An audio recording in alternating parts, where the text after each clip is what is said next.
ગિરનારની ગોદમાં ઝેર ઓગતી ફેક્ટરીઓ સામે લોકોમાં ભારે રોષ છે। જીપીસીબીની રહેમ નજર હેઠળ ફેક્ટરીઓ ચાલતી હોવાના આરોપ છે। ગિરનાર સંરક્ષણ સમિતિએ જિલ્લા કલેક્ટરને આવેદનપત્ર પાઠવ્યું। ઇકો સેન્સિટિવ ઝોનમાં પ્રદૂષણ ફેલાવતી ફેક્ટરીઓ બંધ કરવાની માંગ છે।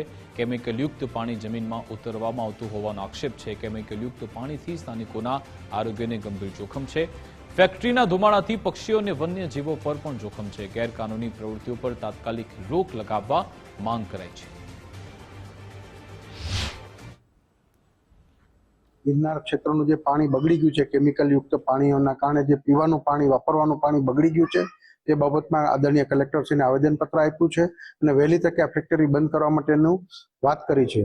કારણ કે આ ફેક્ટરીના પાણીના કારણે એ લોકો જે ભૂગર્ભ જળમાં આ કેમિકલ દૂષિત પાણી ઉતારે છે, એના કારણે ગાયોનું મૃત્યુનું પ્રમાણ વધ્યું છે, માનવ જીવન ખતરામાં આવ્યું છે, પશુ પંખી અને હવાનું પ્રદૂષણ જ્યારે અતિ વધી ગયું હોય ત્યારે ઇકો સેન્સિટિવ ઝોનમાં આવું એક વિષયુક્ત કેમિકલ ફેક્ટરી ચાલતી હોય એટલે અમે પોલ્યુશન કંટ્રોલ બોર્ડની રહેમ નજર નીચે ચાલતી હોય ત્યારે પોલ્યુશન કંટ્રોલ બોર્ડના અધિકારીઓ અને સરકારના જે કંઈ પ્રતિનિધિઓ છે, તંત્ર છે, એના દ્વારા જે કોઈ આજે 30-35 વર્ષથી આ વિષયુક્ત ઝેરની કેમિકલ ફેક્ટરી ધમધમે છે તેને બંધ કરવા માટે આજે કલેક્ટરશ્રીને આવેદનપત્ર આપ્યું છે।